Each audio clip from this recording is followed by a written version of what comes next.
Tilek. Bonjour Magali. Bonjour la communauté Vibre Magazine, j'espère que vous allez bien. Aujourd'hui, je suis heureuse de recevoir Tilek Chalaron. Alors Tilek, avec lui, on va parler à la fois de bouddhisme et de chamanisme, mais on va parler de son parcours spirituel et je vais le laisser prendre la parole pour vous l'expliquer. Tilek, pour autant que je sache, ton parcours spirituel, il a débuté dans des conditions quelque peu dramatiques puisqu'il a suivi un accident. Est-ce que tu peux nous en parler? Oui, en effet, oui, c'est suite à un accident que j'ai eu à l'âge de 20 ans, un accident de la circulation où j'ai bien failli me faire amputer et me faire passer dessus par un 38 tonnes à Voilà. 1 minute près sur la chaussée. Donc c'est alors que j'ai pris conscience soudain du caractère précaire et éphémère de la vie humaine, de la vie tout court. C'est à ce moment-là que mon cheminement spirituel à proprement parler a commencé, en me posant les questions un petit peu existentielles que tout un chacun peut être amené à se poser un jour ou l'autre. Le D'accord. sens de la vie. Cet accident a été un déclencheur parce que tu t'es rendu compte que la vie ne tenait qu'à un fil et qu'en fait, il fallait profiter de chaque instant, c'est ça? Ouais, j'ai eu très peur et c'est un électrochoc, hein. Un électrochoc, Bien sûr. ça souvent lié soit à un deuil, un accident ou quelque chose d'inattendu, mais qui est vécu d'une manière extrêmement intense émotionnellement. Et c'est au niveau émotionnel que j'ai eu le déclic. Il fallait peut-être que je me réveille un peu plus, disons, D'accord. pour cheminer. Mhm.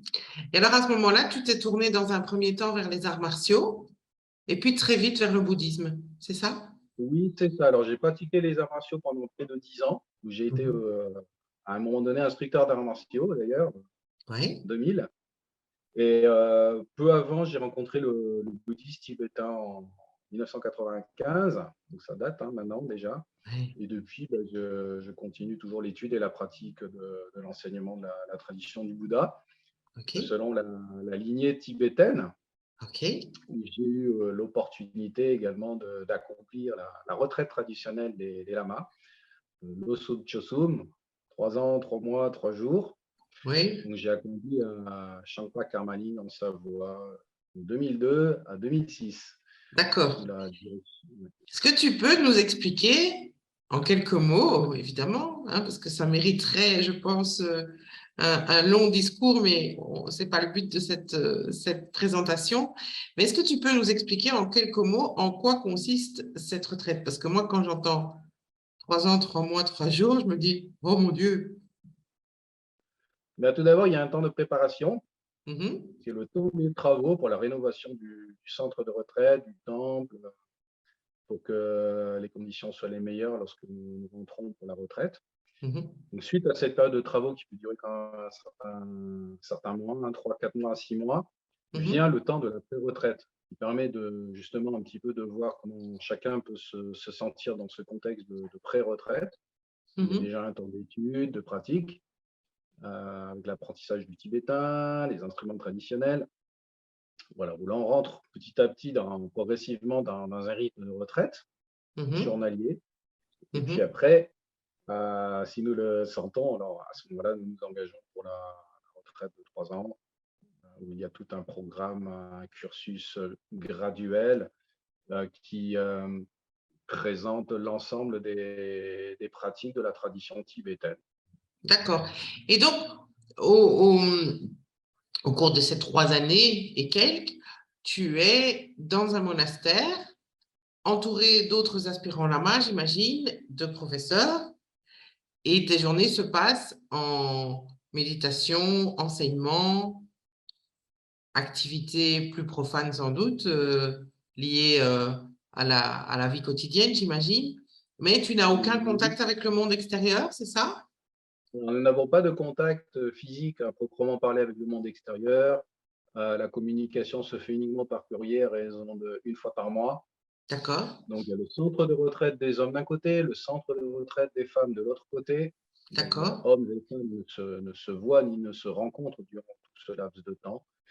Donc, pendant la retraite de 3 ans, il y a des temps qui sont destinés à l'étude, à la pratique, a des pratiques en commun aussi dans le temple, matin et soir. Et le reste du temps, c'est chacun dans sa cellule, comme on dit, de pratique. On pourrait comparer ça finalement à la vie d'un moine chrétien? C'est très proche un petit peu de la vie des pères chartreux. D'accord, D'ailleurs, c'était les pères et les moines chartreux qui vivaient là-bas il y a plusieurs siècles en arrière, à l'Institut, qui est devenu maintenant un centre bouddhiste depuis d'accord, 1980. Mais oui, c'est rythmé et ponctué par des temps un programme défini à l'avance et d'accord. quotidien, chaque jour. Alors, à côté, donc, au terme de cette fameuse retraite, tu es devenu lama bouddhiste, Voilà, j'ai le titre de lama ok. suite à la retraite, à l'accomplissement de cette retraite, oui. Et quelles sont les attributions finalement d'un lama? Quelles sont les attributions de lama? Qu'est-ce qui fait que l'on devient un lama? C'est Non, peut-être ça la question. après, être lama, ça veut dire quoi? Quelles sont tes Ben, activités en tant que lama? il y a plusieurs niveaux de lama.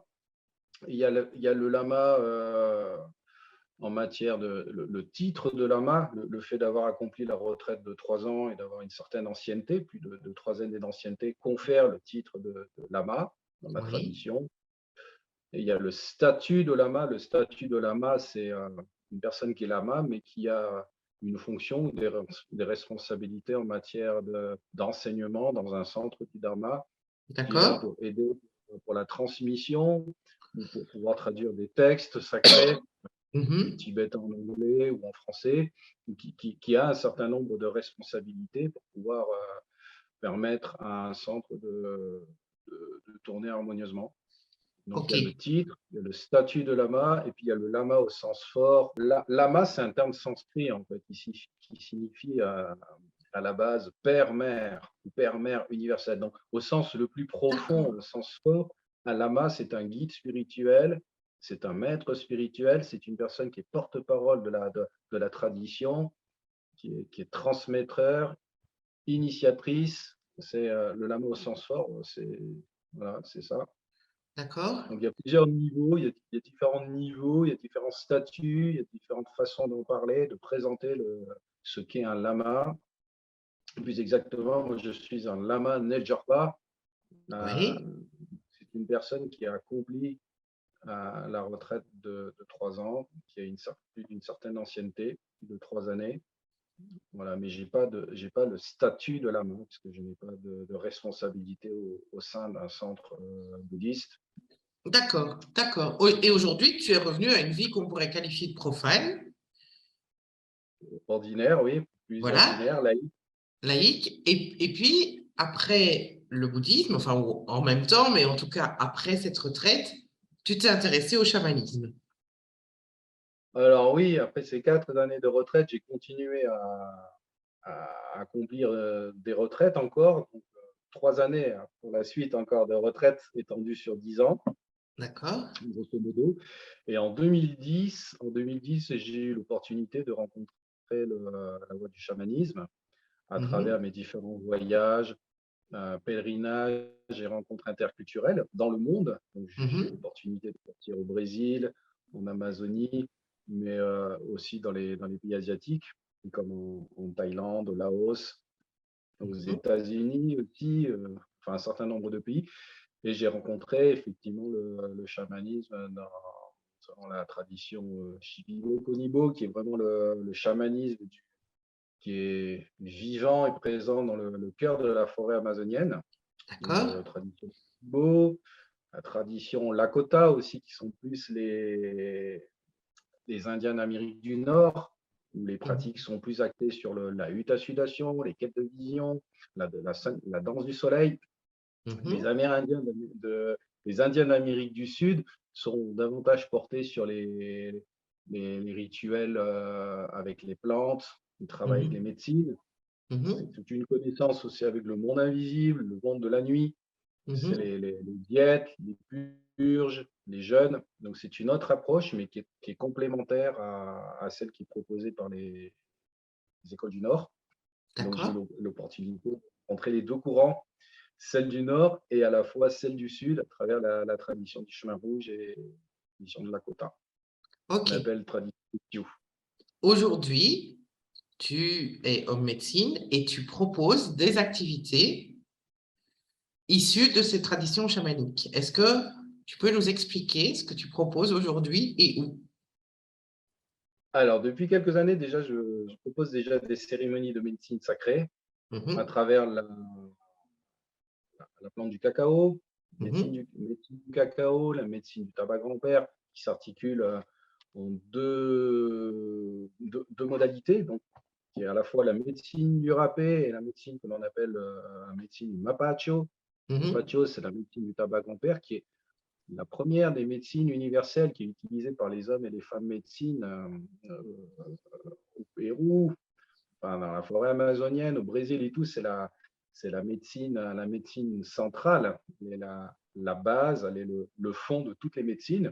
Avant, D'accord. les autres médecines, on peut découvrir comme le peyote, l'ayahuasca, San Pedro, et toutes les plantes secondaires. Il y a le tabac et la médecine sacrée, qui est une médecine d'ancrage, une médecine de terre, Mhm, une médecine de jour, mais qui peut être aussi utilisée comme une médecine de nuit.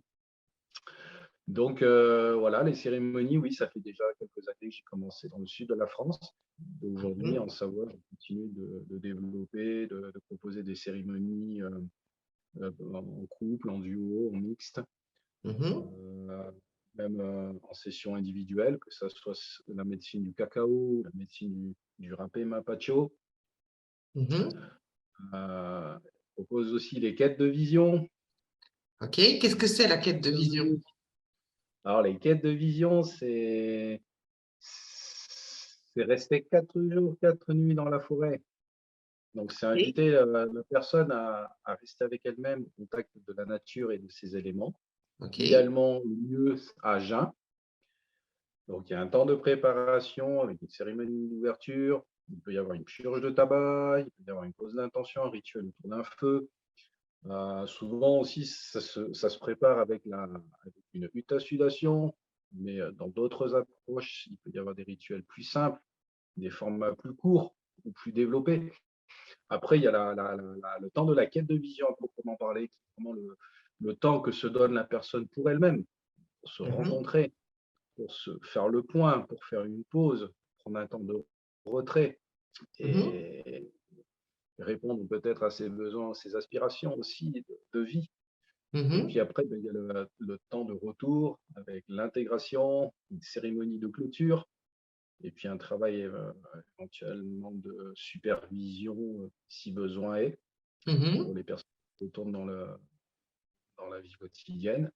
Et D'accord. ça, c'est le format de la quête de vision. Donc, ça peut être Mhm. sur 1 jour, 2 jours ou 4 jours. Ça, OK. c'est la quête de vision. Après, il y a beaucoup de pratiques dans le chamanisme. Il y a la pratique aussi, le voyage chamanique pour aller à la rencontre de son animal totem. OK. Ça, on va en parler dans la capsule qui est réservée aux abonnés, hein, d'Animal Totem. Et donc, toutes tes cérémonies, Tilek, elles ont lieu dans la région d'Albertville, c'est bien ça? Alors, autour d'Albertville, c'est aussi selon les besoins et les demandes. S'il y a des personnes qui sont intéressées à ce moment-là, moi, je suis prêt à me déplacer, et changer de région. À partir du moment où il y a un groupe sérieux, motivé et engagé, à ce moment-là, c'est possible que je puisse intervenir et venir. Ce qui est le cas déjà à Paris, où je vais animer un stage le 5 et le 6 novembre, week-end chamanique à Fontainebleau sur Paris, D'accord. ou à OK. Gap aussi en novembre, le mois prochain. Voilà, au fur et à mesure. Tu as encore de la place? Oui, les OK. personnes peuvent Cool. venir voir si elles sont intéressées sur mon site web. OK. Alors, chacun retrouvera tes coordonnées sur la fiche profil, ton site web, ton Facebook, ta chaîne YouTube et d'autres informations que tu souhaites partager. Est-ce que tu as envie d'ajouter quelque chose dans cette capsule de présentation? Bienvenue à toutes et à tous déjà. Merci à tout un chacune, un chacun pour votre curiosité, pour l'intérêt que vous portez pour le chamanisme, ou certaines pratiques en particulier. Ok. Donc n'hésitez pas à me contacter si vous avez besoin ou envie d'informations ou simplement pour établir un premier contact. Il y a une petite question que j'ai envie de te poser pour les gens qui sont trop loin pour travailler avec toi ou qui ne pourraient pas constituer un groupe. Aujourd'hui, on voit beaucoup de propositions d'activités chamaniques. Moi, j'ai la croyance que il faut avoir pratiqué soi-même sérieusement et que ce n'est pas toujours le cas des néo-chamans, comme on les appelle. Est-ce que tu aurais un conseil à donner pour bien choisir son chaman? Moi, ce qui me vient comme ça, c'est dans la vibration et dans sa propre intuition, d'être bien attentif à son ressenti. D'accord. Est-ce que je me sens respecté? Est-ce que je me sens confiant dans la relation qui s'établit avec telle ou telle personne? Est-ce que je peux m'autoriser à m'ouvrir davantage? Est-ce que ça me semble juste? Est-ce que ça résonne dans mon cœur? Est-ce que c'est simple, authentique et empreint d'humilité? Et ce sont déjà, je pense, les critères indispensables avec le discernement et la clarté. Ça permet d'être déjà bien au clair et au jour et à mise à jour. Ok. Merci, Tilek. Est-ce que tu as envie d'ajouter autre chose encore? Pour ma part, ça va, c'est bien comme ça. Ok. On se retrouve dans une autre capsule pour ta présentation et ta vision de l'animal totem et comment on peut éventuellement seul découvrir son animal totem. Comme je le dis, cette capsule, elle est réservée aux abonnés à Vibre Magazine et donc, ben, vous vous rendez sur le site Vibre Magazine pour vous abonner. C'est tout facile, vous verrez. Voilà. Bye bye Tilek, bye bye la communauté Vibre Magazine. À très bientôt. À tout de suite, Magali. Merci beaucoup. Au plaisir.